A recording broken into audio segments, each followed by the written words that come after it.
bendecimos tu glorioso nombre, Jesús. Bendito sea tu nombre, Señor. Bendito sea el nombre de gracia, Dios. Te adoramos, te glorificamos y te bendecimos. Te glorificamos y te bendecimos. Hermanos, vamos a ir poniéndonos en comunión en esta hora. Vamos a ir presentando nuestros corazones delante de nuestro Dios. Amén. ¿Cuántos saben que Dios es digno de recibir la gloria, de recibir la honra, de recibir la alabanza, el poder y la magnificencia? Quiero invitarlos a que nos pongamos de pie ahí donde estamos. Vamos a comenzar a hablar a nuestro Dios. Señor, estamos ante tu presencia en esta mañana. Hemos venido para adorarte. Hemos venido para engrandecerte, para glorificarte.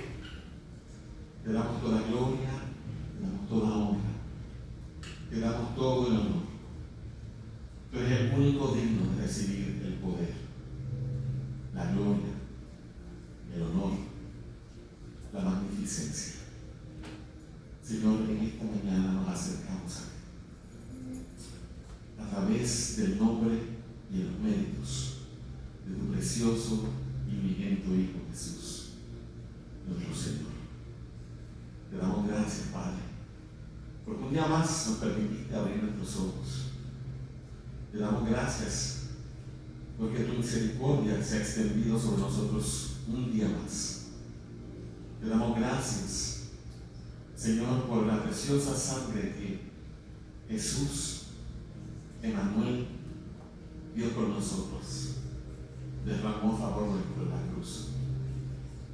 Te glorificamos, Dios. Bendecimos y exaltamos tu glorioso nombre, Señor. Exaltamos, Dios. Te damos toda gloria a ti. Te damos toda honra. Te damos toda alabanza. Es donde está, cierra tus ojos, iglesia.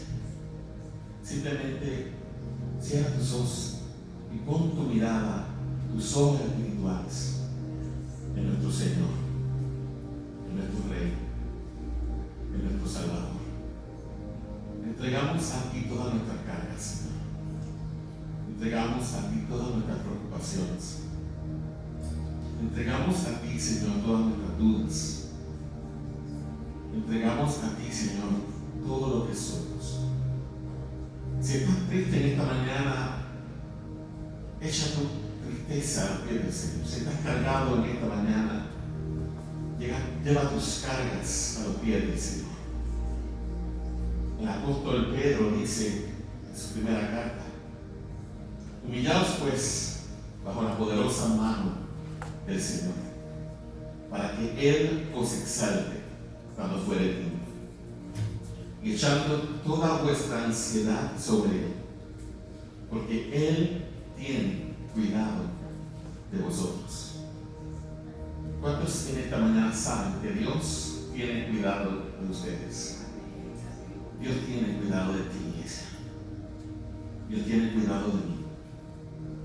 A Dios no lo toman por sorpresa nuestras caídas, no lo toman por sorpresa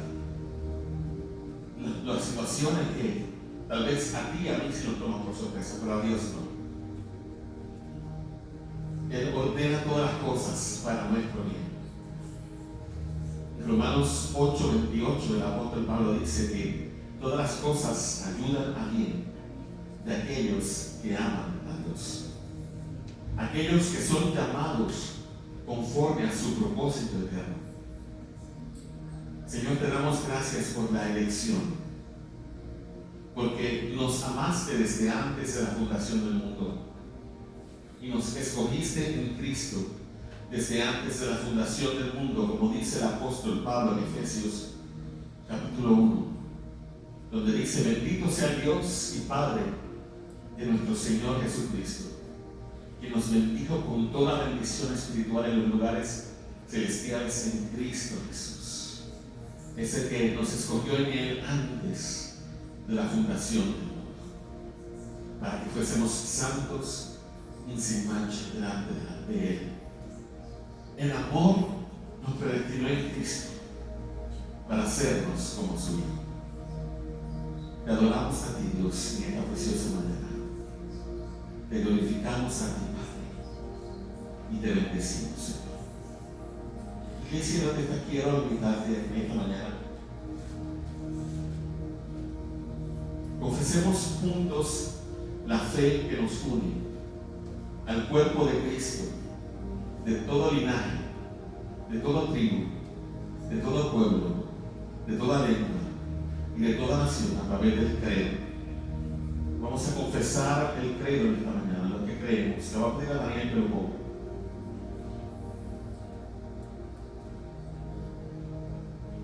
Vamos a confesar nuestra profesión de fe en esta hora. Que creemos en un Dios Padre Todopoderoso. Vamos a leer este credo en el nombre del Padre y del Hijo y del Espíritu Santo. Todos juntos.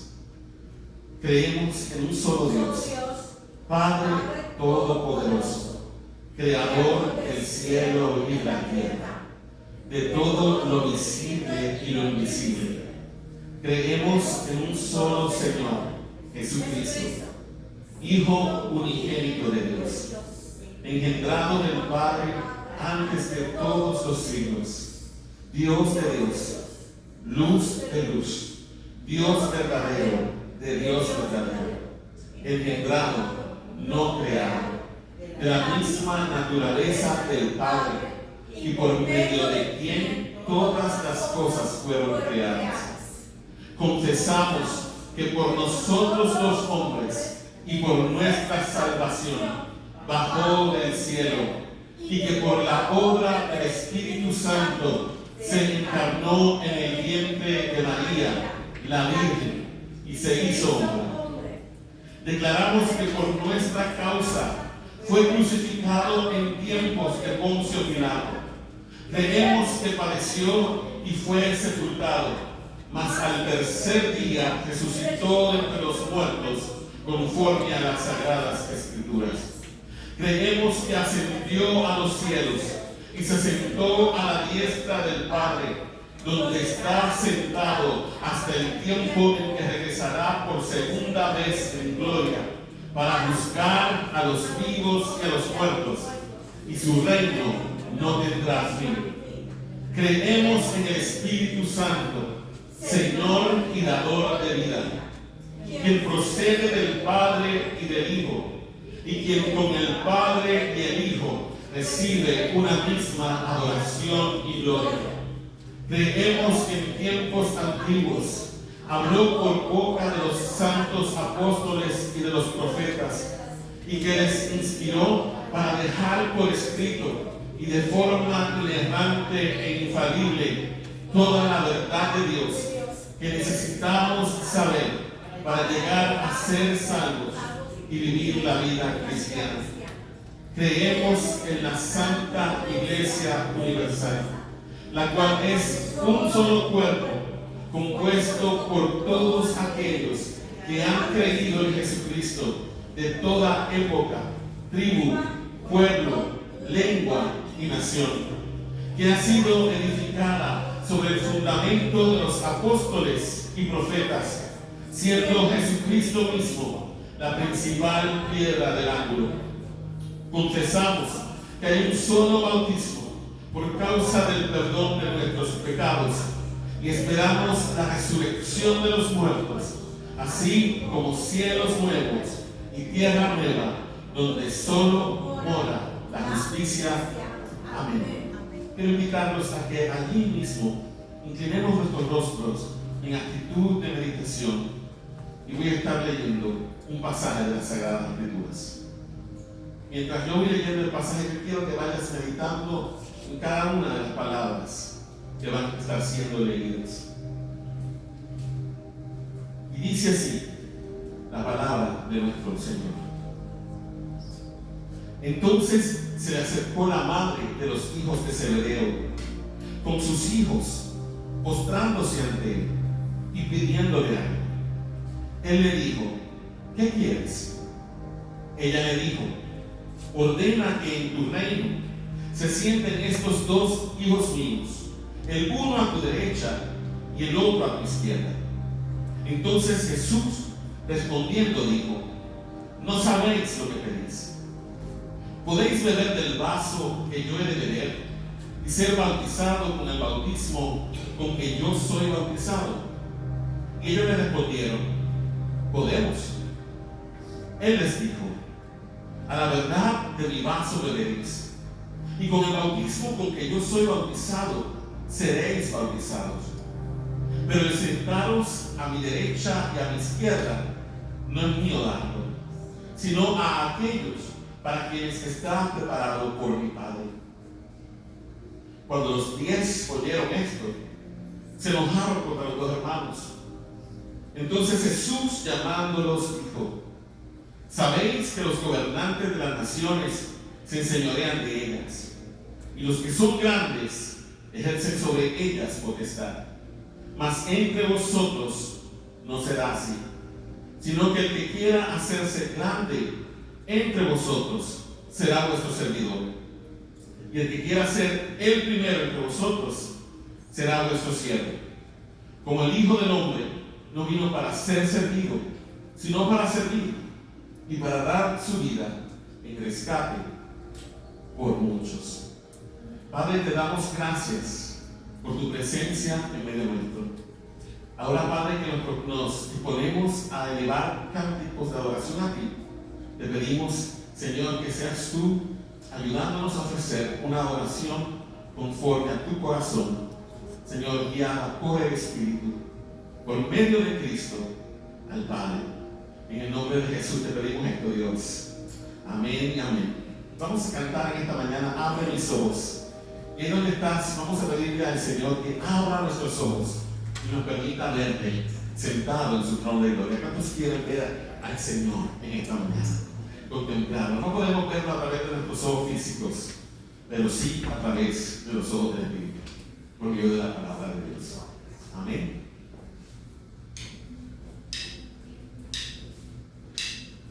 Señor.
adoración no se trata de cómo tú y yo nos sentimos.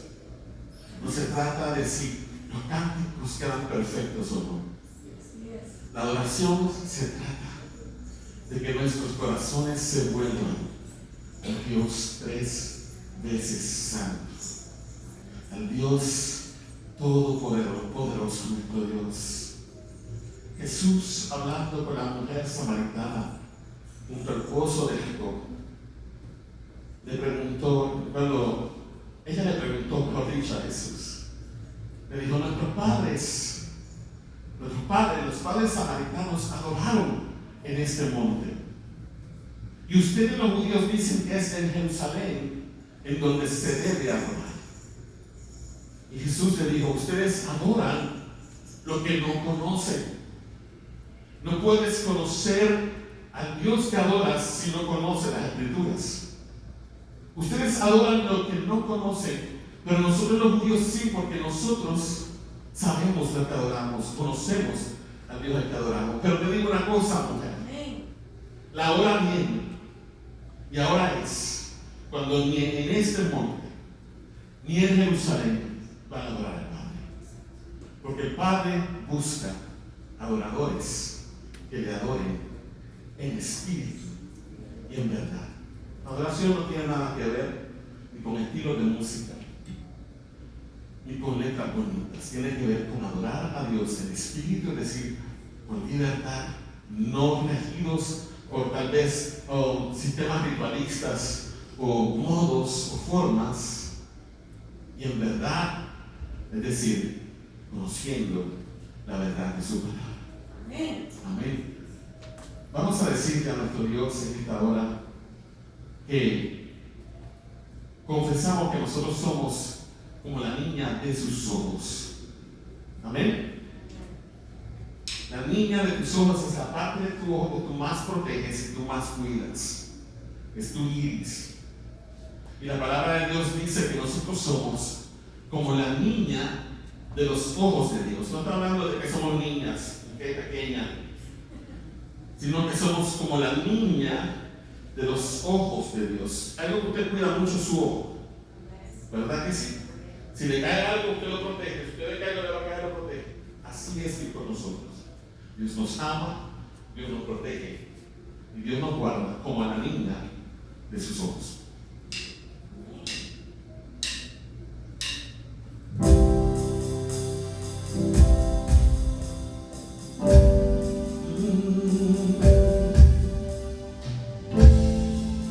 Sí, Señor,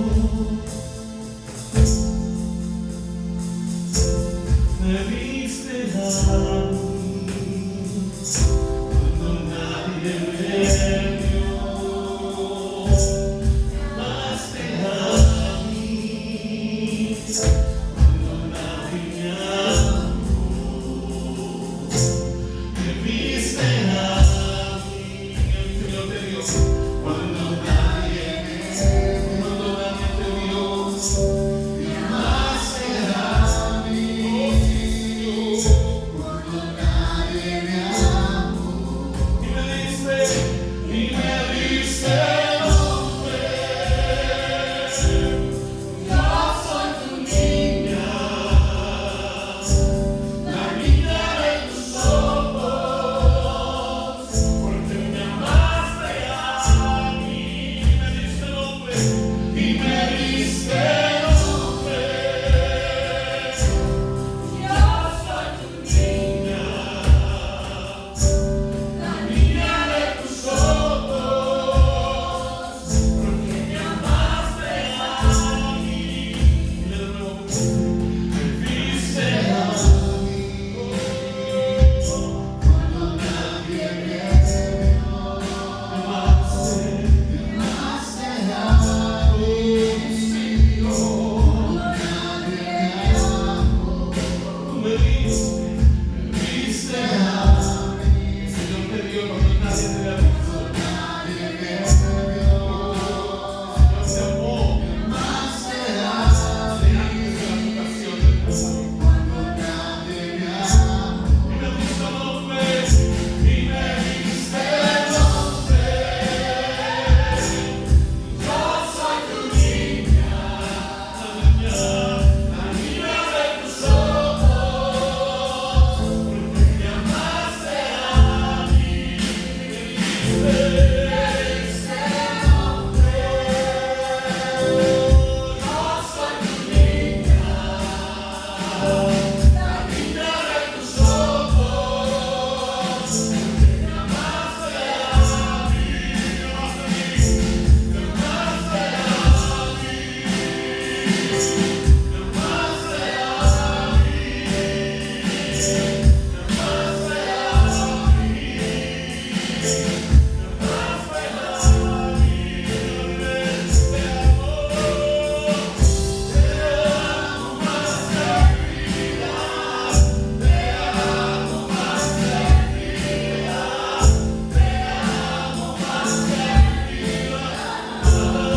Que mi embrión vieron tus ojos, Dios. Y en tu libro estaban escritas todas aquellas cosas que fueron luego formadas, sin faltar una de ellas. El Señor te conoció desde el momento en que fuiste concebido en el vientre de tu madre. Tu mamá todavía no sabía que tú estabas allí. Ya Dios, que tú eres. Porque tal vez tu madre no te planificó ni tu padre, pero Dios, el Dios eterno, te concibió, te miró, te amó desde la eternidad. La palabra de Dios dice en Romanos, hablando acerca de Jacob y Esaú, dice que no habían hecho aún ni bien ni mal, pero para que la promesa de Dios se cumpliese conforme a la elección, dice: a Jacob amé, mas a Esaú aborrecí. Fíjate que Dios amó a Jacob mucho antes de que Jacob hubiera hecho bien o mal. Así Dios nos amó a nosotros, sus hijos y sus hijas. Te amó mucho antes. Él hizo provisión para que tú pudieras llegar a conocer a Cristo. Dios te amó desde antes de la fundación del mundo. ¿Cuánto le dan gloria al Padre por eso? Vamos a dar un aplauso al Señor eterno, por favor. Te alabamos, Dios. Te bendecimos. Glorificamos tu glorioso nombre.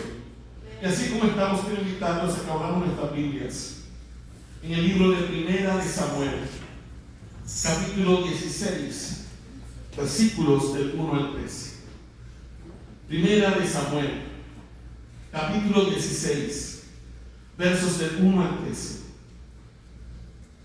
Cuando lo tengan, me dicen amén, para saber que están con nosotros. Amén.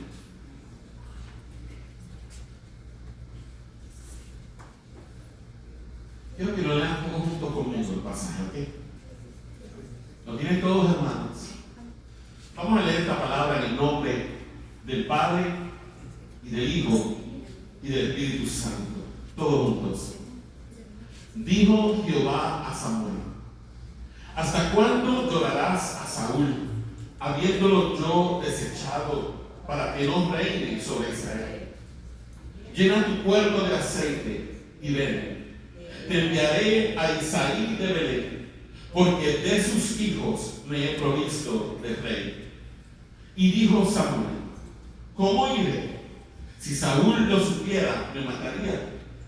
Jehová respondió: toma contigo una becerra de la vacada y di: a ofrecer sacrificio a Jehová he venido. Y llama a Isaí al sacrificio, y yo te enseñaré lo que has de hacer, y me ungirás al que yo te dijere. Hizo pues Samuel como le dijo Jehová. Y luego que él llegó a Belén, los ancianos de la ciudad salieron a recibirle con miedo y dijeron: ¿es pacífica tu venida? Me perdí. ¿Es pacífica tu venida? Verso 5. Él respondió: sí. vengo a ofrecer sacrificio a Jehová. Santificaos y venid conmigo al sacrificio. Y santificando él a Isaí y a sus hijos, los llamó al sacrificio. Verso 6. Y aconteció que cuando ellos vinieron, él vio a Eliab y dijo: de cierto, delante de Jehová está su ungido. Verso 7. Y Jehová respondió a Samuel: no mires a su parecer, ni a lo grande de su estatura, porque yo lo desecho. Porque Jehová no mira lo que mira el hombre, pues el hombre mira lo que está delante de sus ojos, pero Jehová mira el corazón. Verso 8. Entonces llamó Isaí a Aminadab y lo hizo pasar delante de Samuel, el cual dijo: tampoco a este ha escogido Jehová. Verso 9. Hizo luego pasar Isaí a Sama, y él dijo: tampoco a este ha escogido Jehová. Verso 10. E hizo pasar Isaí 7 hijos suyos delante de Samuel, pero Samuel dijo a Isaí: Jehová no ha elegido a estos. Verso 11. Entonces dijo Samuel a Isaí: ¿son estos todos tus hijos? Y él respondió: queda aún el menor, que apacienta las ovejas. Y dijo Samuel a Isaí: envía por él, porque no nos sentaremos a la mesa hasta que él venga aquí. Envió pues por él y le hizo entrar, y era rubio, hermoso de ojos y de buen parecer. Entonces Jehová dijo: levántate y úngelo, porque este es. Y Samuel tomó el cuerno del aceite y lo ungió en medio de sus hermanos. Y desde aquel día en adelante el Espíritu de Jehová vino sobre David. Se levantó luego Samuel y se volvió a Ramá. Padre, gracias por tu santa palabra. Te damos gracias porque ella es vida eficaz y es bendita y más cortante que toda espada de los filos. Gracias, Padre, en el nombre de Jesús nuestro Señor. Amén y amén. Quiero pedirle a la hermana Nelly y a la hermana Olga que pasen a recoger las ofrendas en esta mañana.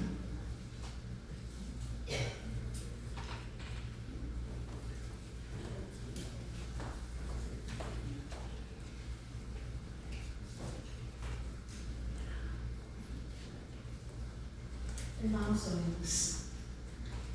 Señor, multiplica esta ofrenda.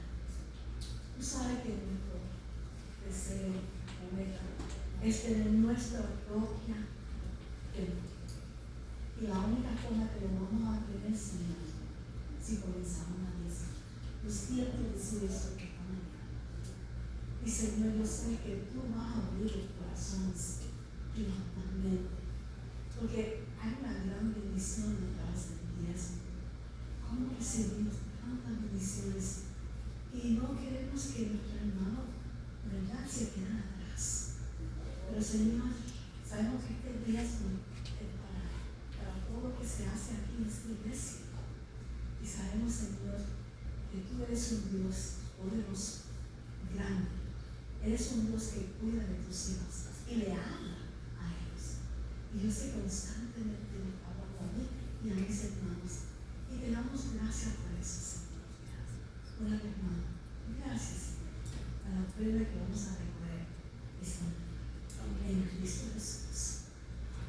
Amén. Gracias, Señor. Amén. Bendice, Señor.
grande y fuerte.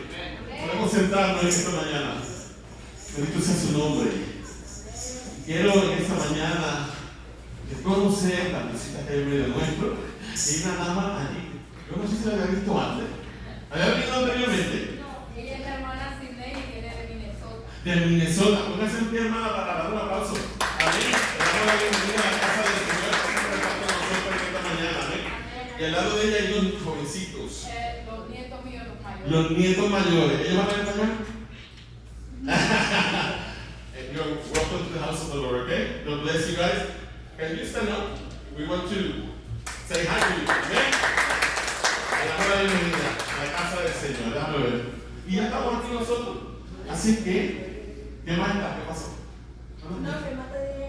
¿Qué estás haciendo hoy? Oh, que son yo y Adriana. Estaba aquí, Solo que ahí- Toda la vida de chiquito. Desde chiquito. O sea, que están llorando. Yo los había visto posiblemente antes, pero han crecido. Pero han crecido. Bueno, hermanos, sin más, vamos a saludarnos los unos a los otros en esta mañana en el amor del Señor. Amén. Saluda al hermano a su lado.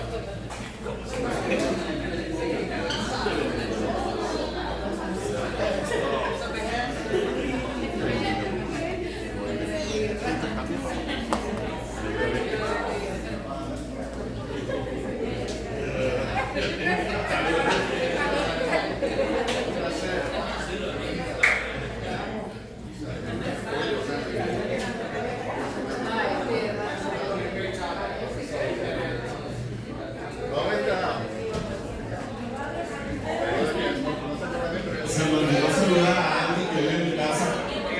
Es Angelito, que está la tercera semana que está con nosotros en sobrino. Creo que todos los días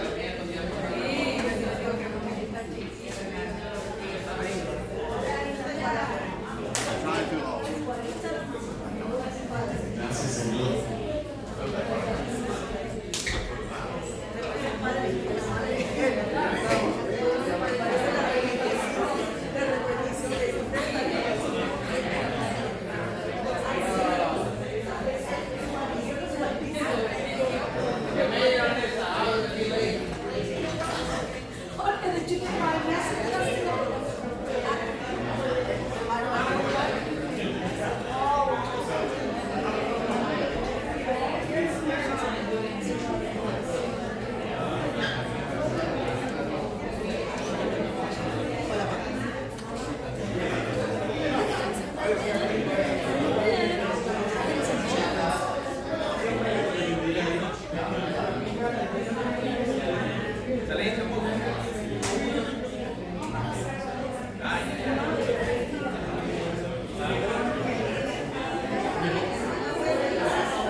Gracias, Señor.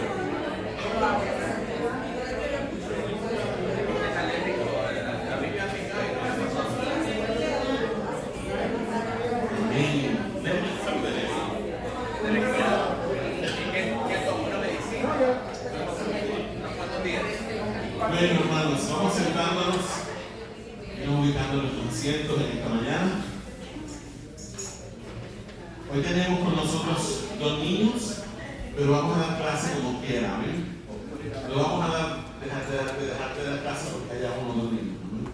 Es más, quizás sea mejor, porque tienen una clase más privada para ellos, ¿verdad?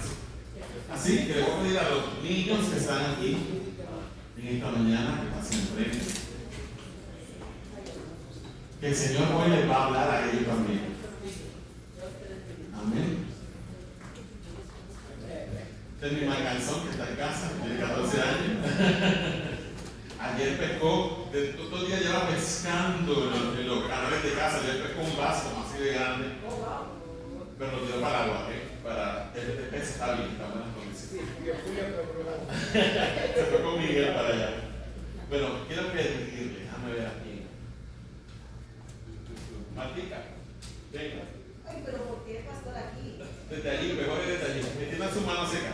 Padre amado, en el nombre de Jesús, Señor. Amén. Le pedimos por toda nuestra iglesia, por todos los hermanos de Cristo, pero ahora principalmente por estos niños, por nuestro futuro. Porque sean de bendición, porque tú siempre les des la sabiduría, que tus ángeles guardianes estén a su alrededor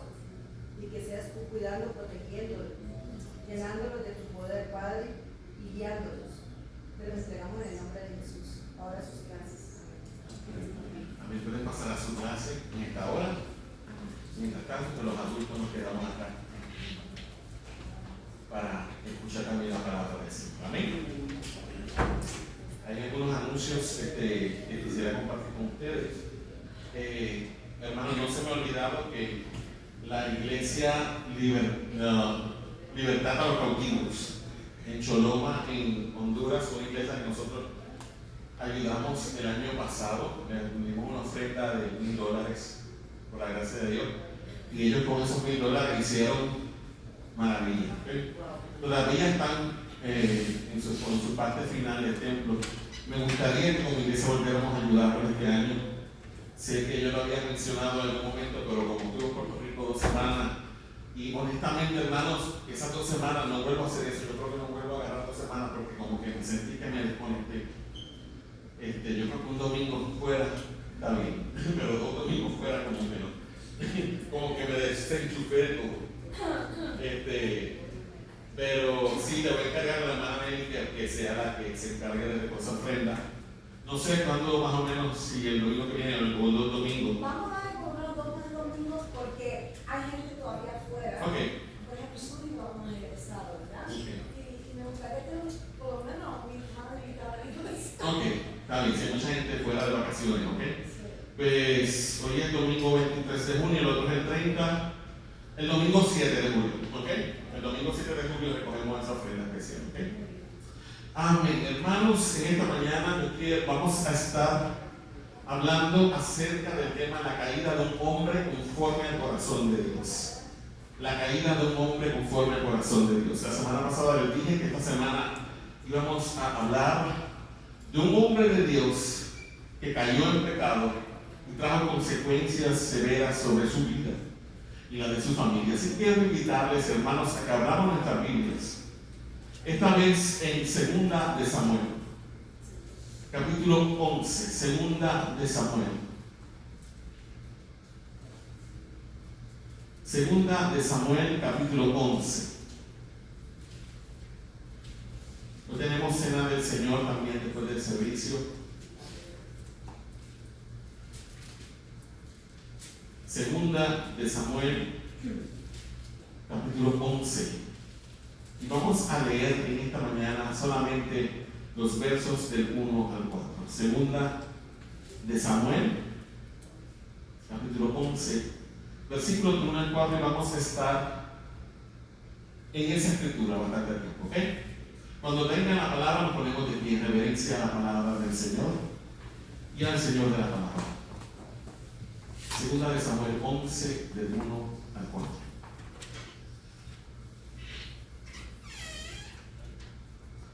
Leemos esta palabra todos juntos en el nombre del Padre, y del Hijo, y del Espíritu Santo. Y dice la palabra del Señor, todos juntos. Aconteció al año siguiente, en el tiempo que salen los reyes a la guerra, que David envió a Joab, y con él a sus siervos y a todo Israel, y destruyeron a los amonitas y sitiaron a Rabá. Pero David se quedó en Jerusalén. Y sucedió un día, al caer la tarde, que se levantó David de su lecho y se paseaba sobre el terrado de la casa de él. Y vio desde el terrado a una mujer que se estaba bañando, la cual era muy hermosa. Envió David a preguntar por aquella mujer y le dijeron: aquella es Betsabé, hija de Eliab, mujer de Urías Eteo. Y envió David mensajeros y la tomó y vino a él, y él durmió con ella. Luego ella se purificó de su inmundicia y se volvió a su casa. Padre, en el nombre de Jesús, te damos gracias por esta palabra. Señor, tal vez es una palabra que sea chocante, pero algo que me gusta de tu palabra, Señor, es que tu palabra no oculta los errores y los pecados de tus siervos. Señor, te pido que a través de tu palabra en esta mañana seas tú hablando a nuestras vidas. Señor, porque nosotros no somos muy distintos a aquellos hombres y mujeres de la antigüedad. Señor, permite que podamos aplicar esa palabra a nosotros en el día de hoy. y que no la veamos como una historia lejana que sucedió 3000 años atrás, sino que podamos verla como una palabra actual y relevante para nosotros hoy, en el nombre de Jesús. Amén y amén. Podemos sentarnos en esta mañana, iglesia. Sin duda alguna, una de las historias más interesantes del Antiguo Testamento es la historia del rey David. Un jovencito desconocido y menospreciado aún por su propia familia y que desde su infancia fue pastor de ovejas. La historia de cómo Dios lo sacó del anonimato y lo ensalzó hasta colocarlo en el trono de Israel es una historia simplemente maravillosa. La Biblia enseña que David era un hombre conforme al corazón de Dios. Ahora bien, mucha gente piensa que esta frase hace referencia al carácter moral de David. Sin embargo, esta frase, aunque bien puede describir en cierto modo la clase de corazón que tenía David, en realidad de lo que nos habla no es del carácter moral de David, sino más bien de la soberanía de Dios en la elección de David sobre Saúl. Cuando la Biblia dice que Dios escogió a un hombre conforme a su corazón, no está hablando del carácter de David. Está hablando de que Dios escogió a este hombre conforme a su propio corazón. Está hablando de que fue Dios en que soberanamente escogió a David como rey, aún sabiendo los errores y las cosas malas que David iba a hacer en el futuro. Fue un hombre escogido conforme al propósito y al plan de Dios. Dios no escogió a David como rey porque Dios vio algo bueno en él, mi hermano. Así que cuando escucha esa frase, que David era un hombre conforme al corazón de Dios, sáquese la idea de que David era bueno. No era de eso que estaba hablando, sino de que fue Dios el que lo escogió conforme a su propósito soberano. ¿Están aquí conmigo? ¿Están entendiendo eso? Sé que puede ser un poquito como fishy, ¿verdad? Y confuso, pero de eso es lo que está hablando. Dios escogió a David conforme a su propósito, porque Dios tenía plan con él.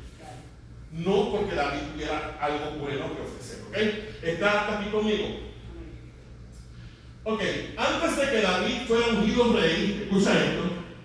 Antes de que David fuera ungido rey, reinó sobre Israel un hombre llamado, ¿cómo se llamaba el rey? Saúl. El pueblo de Israel hasta ese entonces había sido gobernado por jueces y por profetas. Pero el pueblo ya estaba cansado de ser gobernado por jueces y profetas. Así que el pueblo le pide al profeta Samuel que les escoja un rey para que les gobernara como todas las demás naciones de la tierra tenían reyes que lo gobernaban. La Biblia dice en 1 Samuel 8, 6 y 7 que esta petición no fue del agrado del profeta Samuel. Es más, Samuel se sintió que el pueblo lo estaba rechazando a él. Quizás por eso fue que se sintió molesto por esto. Ahora, si leemos 1 Samuel, no lo vamos a leer hoy, pero se lo estoy dando de referencia. Si leemos 1 Samuel capítulo 8 y vemos los versos de 9 al 18, Dios, mira lo que Dios le dice. Dios le dijo a Samuel que escuchara la petición del pueblo. El pueblo se cansa de ser gobernado por jueces y profetas. Van donde Samuel, que era el profeta que estaba a cargo, le dice: escógenos un rey, porque ya estamos hartos de que nos gobiernen ustedes, y queremos un juez, un rey, que nos gobierne como todas las demás naciones tienen reyes, y que nos dirija a la guerra. Samuel se molesta, va donde Dios. Dios le dice a Samuel: Samuel, no te están rechazando a ti, me están rechazando a mí. Pero Dios le dice en los versos del 9 al 18: escucha lo que el pueblo te dice. Escucha lo que el pueblo te está pidiendo. Escucha su petición. Pero también Dios le dijo a Samuel que les advirtiera que ese rey al que ellos pondrían sobre ellos se enseñorearía de ellos y se apropiaría de sus cosas. En el verso 18, Dios te dice que llegaría el momento en que ellos se arrepentirían de esa decisión y que clamarían a Jehová, pero que esta vez Dios no los iba a escuchar. ¿Ok? Dios le dice a Samuel, escucha su petición, ponle un rey como ellos te están pidiendo, pero adviérteles que ese rey se va a adueñar de sus hijos, se va a adueñar de su terreno, se va a adueñar de su esposa, van a tener que pagarles impuestos. Y va a llegar el momento en que ellos se van a cansar del rey, van a venir donde mí para que yo lo quite y no lo voy a escuchar. Están hasta aquí, ¿verdad? Ahora, vamos a ver, después que Samuel le advierte al pueblo todo eso, vamos a ver que el pueblo le responde a Samuel en el verso 19 y 20 de Primera de Samuel, capítulo 8. Vamos a ver qué le contesta al pueblo, todos juntos. Pero el pueblo no quiso oír la voz de Samuel y dijo, no, sino que habrá rey sobre nosotros, y nosotros seremos también como todas las naciones, y nuestro rey nos gobernará y saldrá delante de nosotros y hará nuestras guerras. ¿Ok? ¿Vieron lo que el pueblo le responde?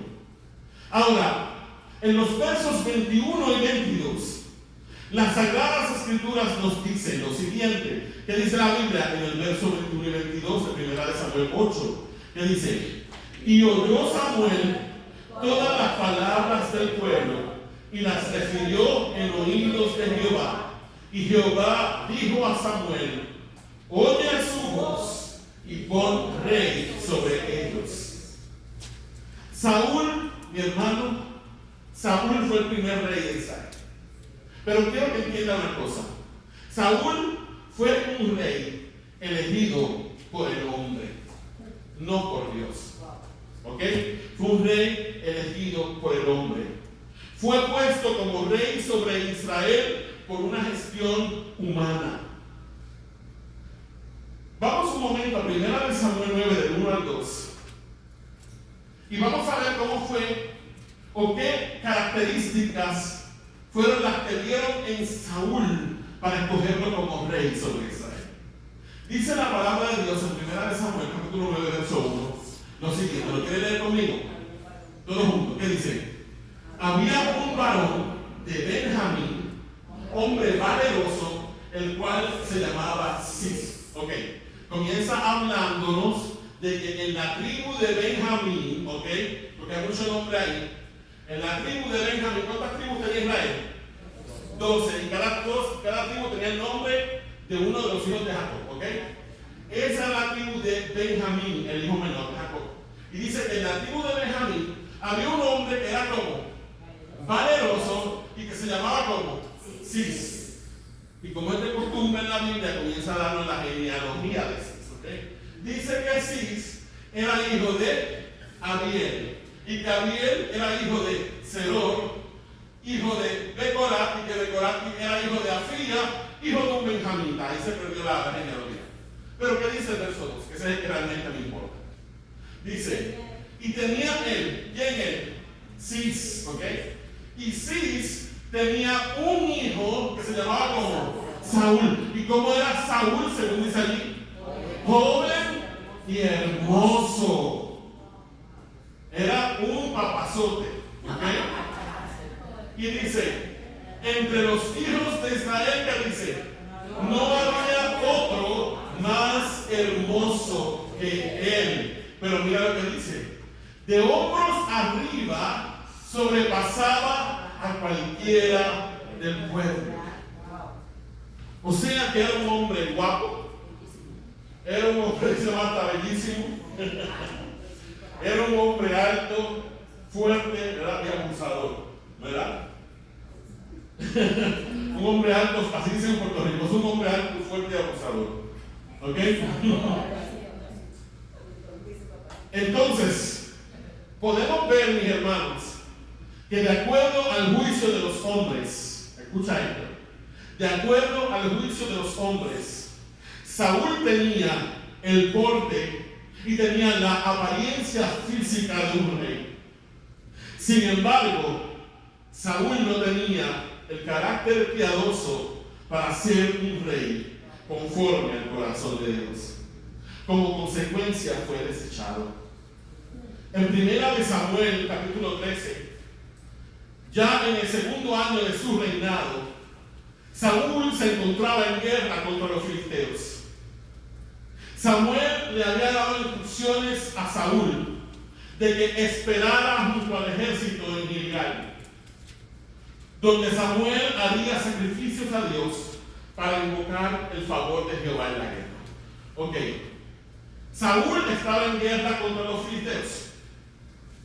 Ok, y Samuel le dice a Saúl: no vayas a salir a la guerra, quédate con el ejército en Gilgal hasta que yo llegue a Gilgal y ofrezca sacrificios a Jehová para invocar su presencia sobre ustedes. Pero ¿qué pasó? Que Samuel se tardó 7 días en llegar a Gilgal. Y el ejército de los filisteos era un ejército mucho más grande que el de Israel. Y los israelitas empezaron a tener miedo y empezaron a desertar y a irse del ejército. Cuando Saúl ve este asunto, Saúl entonces decide: Samuel no llega, no ha invocado el nombre de Jehová, yo voy a hacer los sacrificios yo. ¿Ok? ¿Y qué hizo Saúl? Saúl se adelantó y ofreció de manera ilícita los holocaustos sin esperar por Samuel. ¿Por qué era ilícito para Saúl hacer los holocaustos? Porque Saúl no era sacerdote. Eso le tocaba a Samuel, no a Saúl. ¿Ok?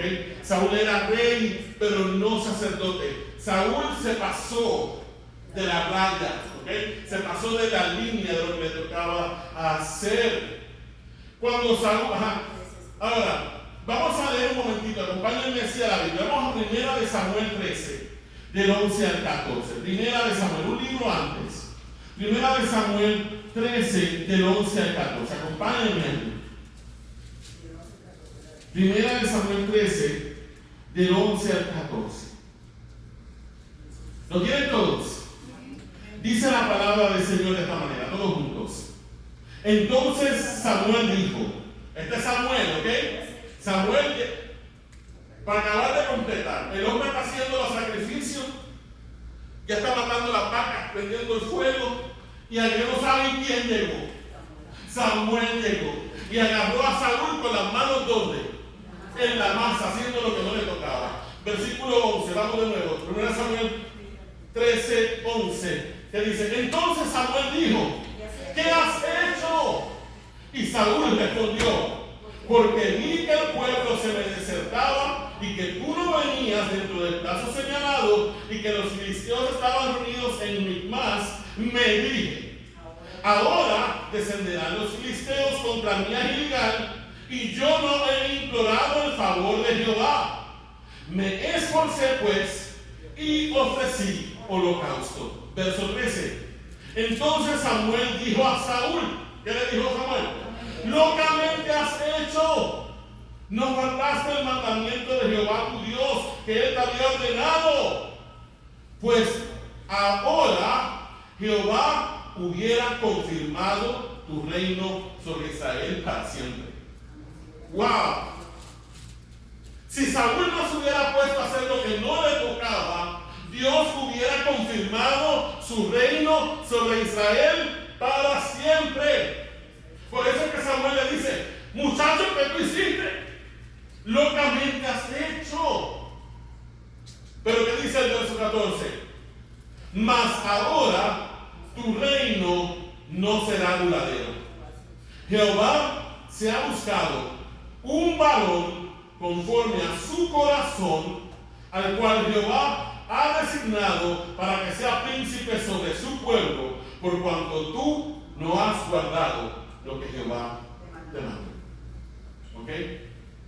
Dios le quitó el reino a Saúl, le dijo: tu reino no será duradero, pero está dejando. Jehová ha escogido a un hombre conforme a su propósito, el propósito de Jehová, conforme a su propio corazón. ¿Ok? Ahora, ¿qué quiso decir Dios con esto? Mis hermanos, Dios quiso decir dos cosas. Dos cosas. Que contrario a Saúl, quien fue un rey puesto por el pueblo, porque lo vieron que estaba guapo, David fue un hombre escogido por Dios. Mientras Saúl fue escogido por el hombre, David fue escogido por Dios. Fue escogido de acuerdo al deseo soberano del corazón del Padre. ¿Estás aquí conmigo? Y la segunda cosa que quiso decir esto es que contrario a Saúl, quien fue descalificado como rey de Israel por su falta de carácter piadoso y por su desobediencia a Dios, David tenía el carácter de un hombre piadoso y dedicado a Dios. ¿Okay? Saúl no tenía un carácter piadoso, David sí tenía un carácter piadoso. En 1 Samuel capítulo 16, la Biblia nos narra la historia de cómo David fue ungido rey sobre Israel, siendo apenas un muchachito. Si adelantamos un poquito del capítulo 16, fue el capítulo que leímos esta mañana en la lectura bíblica. En Juan 16, vimos que Dios le dice a Samuel que se levantara y que fuera hasta dónde, hasta hacia un hombre llamado Isaí, que vivía donde, en Belén, porque Dios había escogido a uno de sus hijos como rey. Y Samuel le pregunta a Dios, mira, ¿cómo yo voy a ir? Porque Saúl me está hablando, y si Saúl ve que yo voy a ir a ungir a otra persona en lugar de él, me va a matar. Y Dios le dice a Samuel, que le dijera, toma contigo una becerra de la cara y a ofrecer sacrificio a Jehová. Y digo, ok, ¿tú lo que le vas a decir él? Si te ve, tú no le vas a decir que tú vas a unir a alguien, tú le vas a decir que tú vas a hacer a ofrecer un sacrificio a Jehová. Y cuando llegues a Belén, vas a llamar a Isaí al sacrificio. Y yo allí te voy a decir lo que voy a hacer. Y me vas a ungir a que yo te dije. La Biblia dice que Samuel hizo esto, ¿verdad? Llegó a Belén. Los ancianos de la ciudad se asustaron cuando vieron a Samuel. Le dijeron, ven acá, ¿tú vienes en son de paz o qué? Y el nombre lo que tienes fue ofrecer sacrificios a Jehová. Y ahí llamó a Isaí, lo consagró y todo eso. Y Isaí llamó a sus 7 hijos, ¿verdad? Póngalo para acá todavía. Llamó a sus 7 hijos. Y cuando Samuel ve al primero de los hijos de Isaí y ve que era un hombre alto, guapo, grande, fuerte y abusador, pensó lo mismo que con Saúl. Y Samuel dijo, mira el juicio de Samuel cuando lo ve, dice, he aquí, delante de Jehová estás unido. Pero Jehová le respondió a Samuel, ¿qué le dijo Dios? No mires a su parecer, ni a lo grande de su estatura, porque yo lo desecho. Porque Jehová no mira lo que mira el hombre, pues el hombre mira lo que está delante de sus ojos, pero Jehová mira el corazón. El primer rey, alto, guapo, grande, fuerte, abusador. Samuel ya tenía ese prototipo en la mente. El segundo tiene que ser igual. Y dice la palabra de Dios que Dios le dijo a Samuel, yo no es ese, yo lo desecho. Isaí hizo pasar al segundo, al tercero, al cuarto, al quinto, al sexto y al séptimo. Y ninguno de ellos era. Y Samuel, yo me imagino que ya estaba preocupando. Dijo, ¿me habló Dios o no me habló? Y le pregunta a Samuel a Isaí, ¿te queda algún otro hijo? E Isaí dice, sí, me quedé chiquito, pero ese está por allá pastoreando las ovejas, que es más insignificante. Y Samuel le dijo, no vamos a hacer una sacrificio. Y cuando David llegó, Jehová le dijo, levántate y úngelo, porque este es. Dios no mira lo que mira el hombre. Nosotros nos dejamos guiar por lo que vemos y nuestros ojos nos engañan. pero Jehová mira el corazón. ¿Cuántos pueden decir amén? Luego de eso dice la palabra de Dios que cuando Samuel unge a David, el Espíritu de Jehová vino sobre David. Pero David no se convirtió en rey inmediatamente. David siguió ¿qué? Pastoreando las ovejas de su papá. Pero si usted lee el resto del libro de Primera de Samuel y lee los primeros 10 capítulos de Segunda de Samuel, usted se va a dar cuenta que a lo largo del resto del libro de Primera de Samuel y durante los primeros 10 capítulos de Segunda de Samuel, veremos en David un hombre íntegro, ¿ok? Dedicado a Jehová y temeroso a Dios. David tuvo que huirle a Saúl porque Saúl lo estaba buscando para matarlo. Muchas veces David tuvo la oportunidad de matar a Saúl. Es más, en una ocasión David estaba escondido en una cueva con sus hombres y adivinen quién se fue a dormir a la misma cueva. Saúl. Y los hombres de David le dijeron: aprovechate, mátalo porque Jehová te lo entregó. Y Samuel David dijo: no voy a poner mi mano contra el ungido de Jehová. ¿Okay? Tenía un corazón íntegro. ¿Okay? Tenía una amistad muy linda con Jonatán, el hijo de Saúl. Era su mejor amigo. Hicieron un pacto: si un día algo te pasa a ti, yo me voy a encargar de tu familia, le dijo David. Y en Segunda de Samuel vemos que todos los hijos de Saúl habían sido muertos, pero que todavía quedaba un nieto de Saúl llamado Mefiboset, que vivía en una tierra llamada Lodebar. Y David se acordó del pacto que había hecho con Jonatán y mandó a llamar a ese muchacho. Lo hizo parte de su familia. David era un hombre conforme al corazón de Dios. No tan solamente porque fue escogido por Dios, sino porque también tiene un carácter piadoso. Pero entonces, ¿qué pasó con David? Porque el David que vemos en el resto del libro de Primera de Samuel y en los primeros 10 capítulos de Segunda de Samuel no es el mismo David que vemos en el capítulo 11. ¿Qué le pasó a David? ¿Cómo un hombre de carácter y de la integridad de David pudo convertirse en alguien que cometió un acto tan detestable y abominable delante de los ojos de Dios? Hermano, hubo 3 factores que lo llevaron a esto. El primero fue una decisión fatal. La segunda fue una mirada fatal.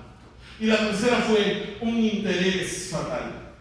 Vamos a ver estos 3 factores más profundamente en los próximos minutos. La semana pasada decíamos que un creyente verdadero,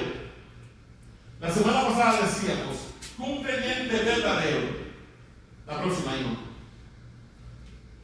que un creyente verdadero, nacido de nuevo, puede ser seducido y arrastrado por las bajas pasiones de su corazón por varios factores: por descuido, por enfriamiento espiritual, por autoconfianza, por comodidad, por complacencia con las cosas del mundo o por pereza.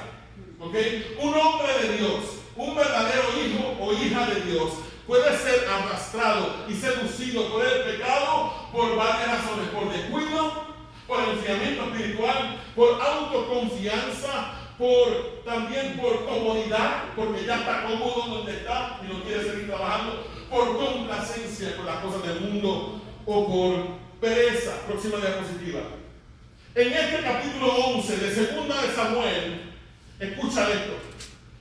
En este capítulo 11 de Segunda de Samuel, vemos a un rey David que ya está consolidado como rey sobre Israel. ¿Ok? Ya no es un jovencito que está huyendo de Saúl, que lo está buscando para matarlo.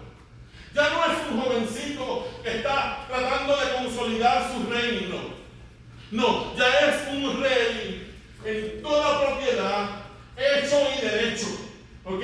Ya es un hombre que está consolidado en su reino. Dios le había dado victoria sobre sus enemigos y gozaba del favor y del respeto de sus súbditos y tenía mucho poder. ¿Ok? Ya no era un muchachito, ahora era un hombre con mucho poder. Y te voy a decir algo, no hay cosa que corrompa más a un ser humano que el poder.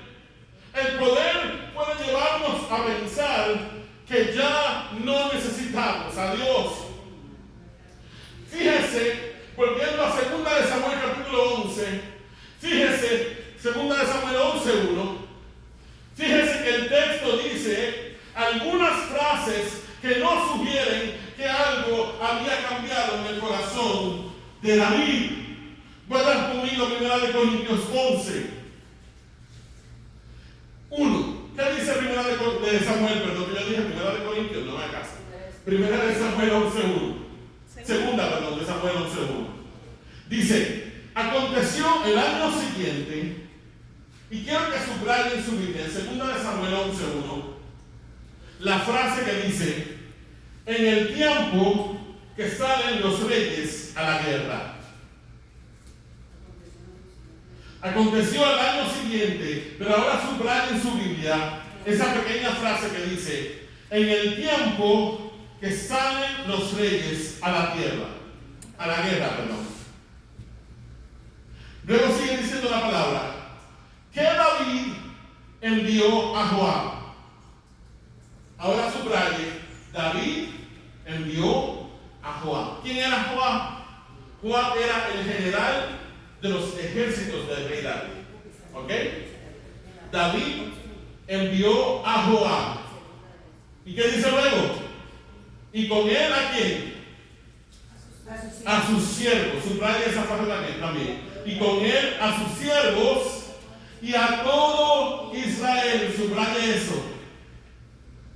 En el tiempo que salen los reyes a la guerra, David envió a Joab y con él a sus siervos y a todo Israel.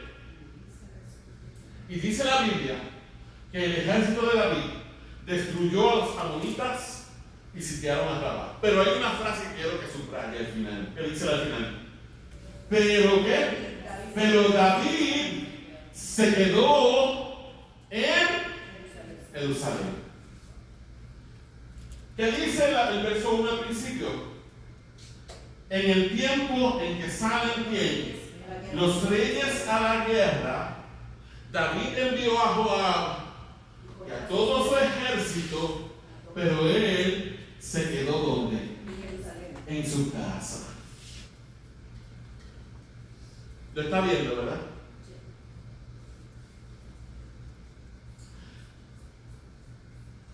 Ok. ¿De qué me habla eso a mí?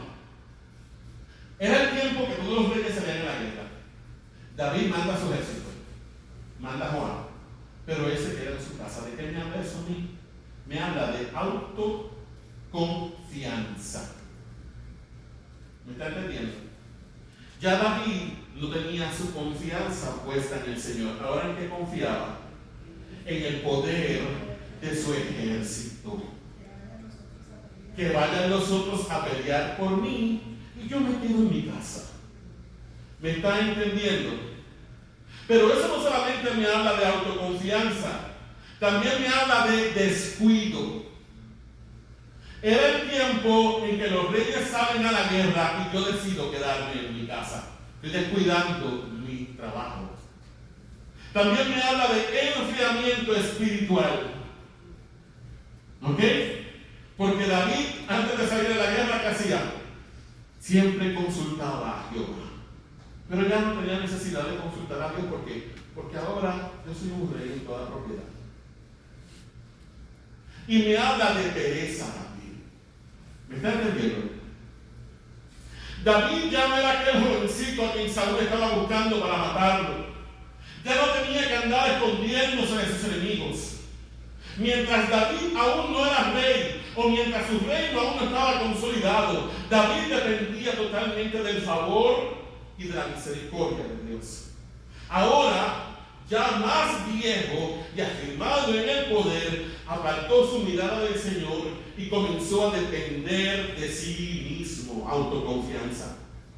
Su autoconfianza lo llevó a la autocomplacencia. Y su autocomplacencia lo llevó al descuido de sus responsabilidades. El descuido de sus responsabilidades lo llevó al enfriamiento espiritual. Y su enfriamiento espiritual lo condujo a la pereza. Matthew Henry dice que hay 4 aspectos de debilidad en David que le condujeron al pecado.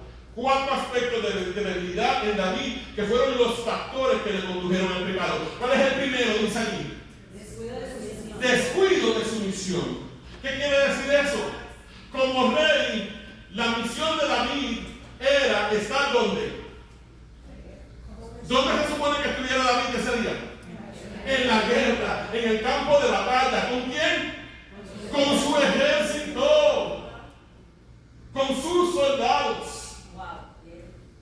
¿Cuál fue el otro factor? El segundo factor que condujo a la vida del pecado. El amor a lo fácil. A lo fácil. Ya yo no tengo que hacer más nada porque ya yo todo lo he hecho. Una vez conocí a una señora que estaba, eso me lo contó Rudy. Rudy fue con ella en un viaje misionero y la señora se aprovechó de Rudy y de la otra muchacha que fueron y las tenía de esclavas en el viaje misionero. Y cuando le preguntó, ya yo pasé esa etapa, cuando yo era joven pensaba en mi etapa, pero ya yo estoy en otra etapa superior. ¿Qué? Usted no ha pasado esa etapa. Nunca la va a pasar. El que sirve, sirve. Y el que no sirve, no sirve. ¿Está aquí conmigo? ¿Qué más hizo David? ¿Qué cosas que lo condujo al pecado? Tolerancia de un temperamento perezoso. ¿Qué quiere decir eso? Que mientras sus soldados pasaban dificultades en el campo de batalla y peleaban por él, David decidió quedarse en su palacio y disfrutar de las comodidades que éste le ofrecía. Imagínense que el palacio de David era como un resort en estos tiempos, ¿verdad? Con su sauna, tenía ¿qué más tienen los resorts? Piscina, ¿verdad? Y sus jardines. Mientras aquella gente estaba viviendo en tiendas de campaña, pasando calor, pasando necesidades, sufriendo, él estaba echándose fresco en su casa. Chéverísimo, dice Marco. ¿Me están diciendo? ¿Y cuál fue lo último? ¿Cuál fue el cuarto factor? La inquietud de sus ojos. Sin tener nada que hacer y posiblemente hastiado de aburrimiento, sus ojos decidieron recrearse en algo que le estaba prohibido. Cuando usted está mucho tiempo sin hacer nada en su casa, usted lo disfruta, ¿verdad? Pero llega un momento que usted se aburre, ¿verdad? Y como que empieza a buscar qué hacer. Y lo vamos a ver ya mismo que eso fue lo que le pasó a David también. Ahora, vamos a la aplicación personal. La aplicación personal de este primer punto es la siguiente. Todos juntos. No cedas a la tentación de pensar que eres lo suficientemente grande, fuerte, maduro, poderoso o inteligente como para depender de Dios. ¿Cómo eso se aplica a nosotros, mi hermano? Usted no es diferente a David. Yo me acuerdo cuando yo empecé a trabajar como enfermero, hermano, a mí me temblaban las patas cada vez que yo tenía que pinchar a un paciente. Me temblaban las patas. Así que cada vez que yo iba a pinchar a un paciente, ¿qué yo hacía? Yo oraba, Señor, ayúdame. Dependía de Dios. Pero cuando me hice experto pinchando, ya no oraba. Ya no necesitaba a Dios. Le doy ese ejemplo básico y sencillo, pero es la verdad. Cuando usted se hace experto, se hace fuerte en algo, usted tiende a pensar que ya no necesita a Dios. ¿Cierto o falso? No ceda esa tentación. La segunda, mantente ocupado haciendo lo que Dios te ha llamado a hacer en este momento. La tercera, si estás en un puesto de liderazgo dentro del pueblo de Dios, no solo mandes a otros a trabajar, ve tú, trabaja tú y da el ejemplo. ¿Me estás entendiendo? Ensúciame las manos con aquellos que están debajo de ti y sufre con ellos las mismas incomodidades que ellos sufren. Ni siquiera Jesús se libró a sí mismo de eso. Cuando Jesús decidió dejar su trono de gloria, cuando Jesús decidió venir a esta tierra en forma humana, ¿dónde nació, mi hermano? No nació en un palacio, nació en un pesebre rodeado de animales. ¿Con quién vivió Jesús? Jesús no se crió en Jerusalén en un palacio. Jesús se crió en Nazaret con un padre que era carpintero. Jesús aprendió un oficio. Jesús vivió entre la gente. La Biblia dice que Jesús fue varón de dolores, experimentado en quebranto. Jesús se identificó con la gente que Él vino a salvar en todo. Jesús caminó entre los caminos polvorientos que su gente andaba. Jesús soportó el calor del sol, el mismo calor que su gente sufría.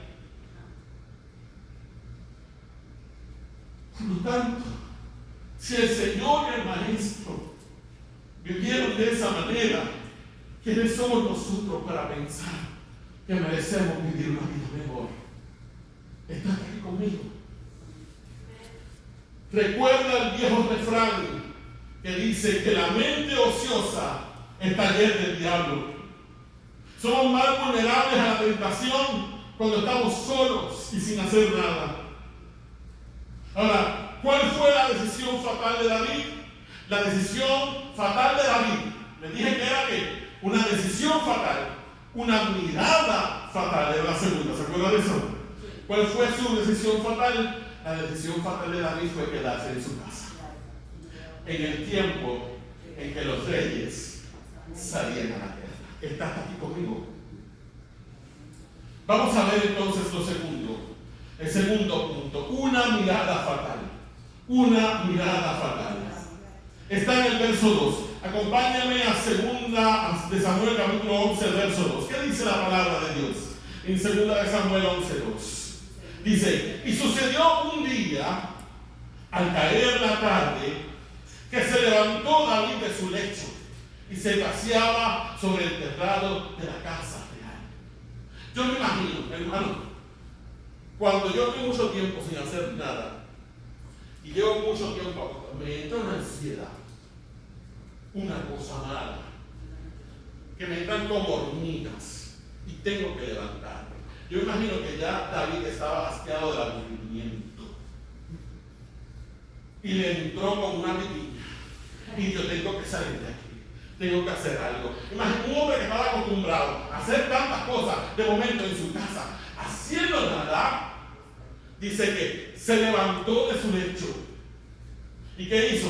Se puso a pasear por el terrado de su casa. Es muy probable que el aburrimiento y el ocio llevaran a David a querer hacer algo en su tiempo libre. Piensa por un momento, pónganse en el lugar de David, ¿ok? El aburrimiento y el ocio lo llevaron a querer hacer algo con su tiempo libre. Es posible que se sintiera ansioso y quisiera distraerse. Quizá por eso subió al terrado de su casa. Y yo me imagino que como David vivía en un palacio, vivía en la parte más alta de Jerusalén. Porque ¿dónde siempre viven los ricos? En nuestros países, ¿dónde siempre viven los ricos? En el cerro. Allá en el cerro Las Mesas, en Mayagüez hay un sitio que viven todos los médicos, que se llama el Cerro de las Mesas. Y eso tiene una vista tan brutal. De todo el barranco que voy para abajo, ves las casitas, ves la gente, ves la playa allá a lo lejos. Y yo me imagino que el palacio de David también era así. Porque él era el rey. Su casa no podía estar más abajo de la de nadie. Entonces cuando se sube al terrado, tenía vista panorámica de que de toda la casa y de toda la gente, y a lo mejor estaba hastiado del aburrimiento y le dejaba por lo menos entretenerlo mirando los patios, a ver qué veo. De pronto David alcanzó a ver una mujer muy hermosa que se estaba bañando. ¿Ustedes saben qué estaba haciendo ese señor allí? ¿Estaba ella allí tratando de tentar al rey? No. ¿Sabe lo que hacía? Era un baño ritual. ¿Por qué? Porque ella acababa de pasar la menstruación. Y las mujeres judías o israelitas, durante el periodo de la menstruación, estaban como inmundas por 7 días. Entonces tenían que bañarse en agua, ¿okay? Para lavarse de su inmundiz. ¿Me está entendiendo? Eso es lo que hacía esa señora allá arriba. Ella no estaba tratando de tentar al rey. ¿Me está entendiendo? Y tampoco creo que David estaba tratando de encontrarse una mujer desnuda de allá arriba. ¿Me está entendiendo? Ni ella estaba buscando tentar al rey, ni David estaba buscando a ver a qué mujer desnuda encuentro en el terrado, ¿no? David no se levantó pensando en eso. ¿Ok? No se levantó pensando en eso. Muchas veces las tentaciones llegan a nuestra vida en el momento en que menos las estamos esperando. ¿Ok? La primera mirada de David hacia Betsabé tal vez fue accidental. ¿Ok? Usted no tiene culpa. Usted de momento pasa y ve a alguien, a una mujer desnuda, y usted sigue. Usted no está buscando verlo. ¿Ok? Tal vez esa primera mirada fue accidental. El problema de David fue que mantuvo su mirada puesta en esa mujer. ¿Me está entendiendo? Mantuvo su mirada puesta en ella. El problema de David fue que fijó su mirada en aquella mujer hermosa y su entendimiento se nubló. Su razonamiento se oscureció y comenzó a desear a aquella mujer en su corazón sin siquiera saber si era casada o no. Vamos a la aplicación personal de esto. La primera aplicación en esto es: a nuestra vida siempre llegarán situaciones inesperadas que nos pueden incitar al pecado.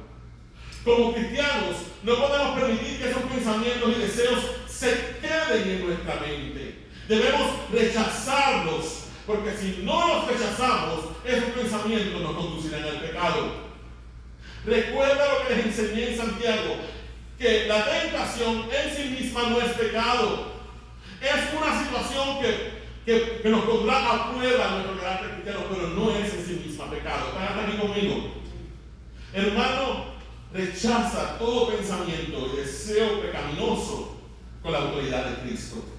Depende del poder del Espíritu Santo y recuerda que separado de Cristo nada puedes hacer.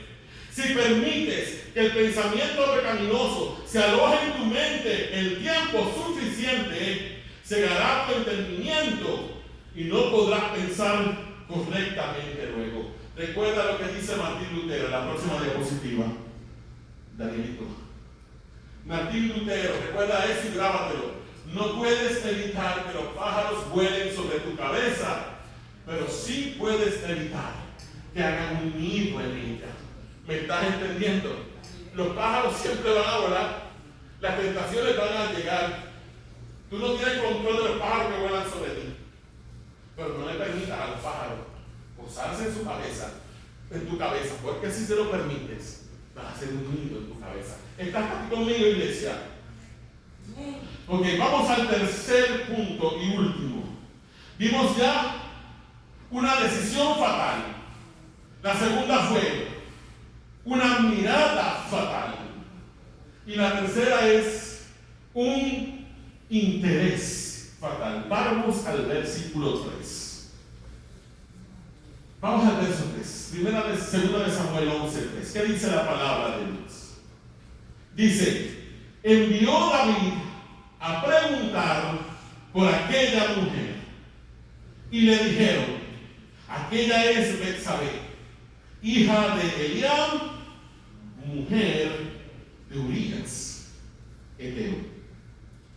La mirada fatal pasó a convertirse en un interés fatal por parte de David hacia aquella mujer. Fue así como David comenzó a querer saber más sobre ella. Ya no se quedó en una mirada. Ahora dijo, cuando la vio, dijo: ¿verdad? ¿Quién será esa mujer? y mandó sus mensajeros para averiguar quién ella. ¿Y qué descubrió David? Descubrió que esa no era una mujer soltera. Descubrió que era una mujer casada. ¿Y qué dice uno de los 10 mandamientos? No cometerás adulterio. Y el 10º mandamiento dice: no codiciarás la mujer de tu prójimo. La mente de David se le olvidaron los 10 mandamientos. ¿Ok? Pero no solo era una mujer casada y nada más, mis hermanos, sino que esa mujer estaba casada con uno de los hombres más fieles y leales a David. O sea, era su amigo. Urías el Eteo. Urías pertenecía al grupo de los 30 hombres más valientes del ejército de David. No solamente era prohibida porque estaba casada, sino que también era prohibida porque es la mujer de quién? De mi amigo. ¿Estás aquí conmigo? Aplicación personal.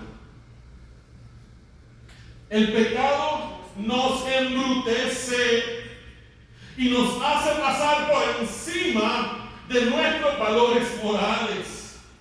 El pecado nos hace tan necios que nos hace quebrantar y ofender la santa ley de Dios, aún en pleno conocimiento de que la estamos ofendiendo. Jesús dijo que la santa ley de Dios se resumía en 2 puntos. ¿Cuáles son los 2 puntos en que se resume la ley de Dios? Amarás al Señor tu Dios con todo tu corazón, con toda tu alma, con toda tu mente, con todas tus fuerzas. Y el segundo es semejante, ¿cuál es? Amarás a tu prójimo como a ti mismo. Si amamos a Dios sobre todas las cosas, procuraremos no ofenderle guardando sus mandamientos. Y si amamos al prójimo como nosotros mismos, procuraremos no hacer nada que dañe a nuestro prójimo. Y David pasó por encima de su amor a Dios y de su amor por Urías el Eteo. Un hombre que le había amado y que le había servido bien durante muchos años. Que el Señor nos perdone por todas las veces que a sabiendas hemos hecho esto, por todas las veces que hemos levantado nuestro puño en rebeldía contra Dios y hemos traicionado por la espalda a nuestro prójimo. Fue un acto ruin, fue un acto vil, quebrantó la ley de Dios y traicionó la confianza y el amor de su amigo. Vamos a leer el verso 4. Y envió David mensajeros. ¿Y qué dice? Y la tomó. Y ella vino a él. Y él durmió con ella. Luego ella se purificó de su inmundicia y se volvió a su casa. ¡Qué tranquilidad! Él la mandó a llamar y ella no le puso resistencia, también vino a él. David no fue tan solamente culpable, los dos fueron culpables. ¿Ok? Ella vino a él y él durmió con ella. Y después dice que ella se purificó de su inmundicia, como si nada, y volvió a su casita, tranquila.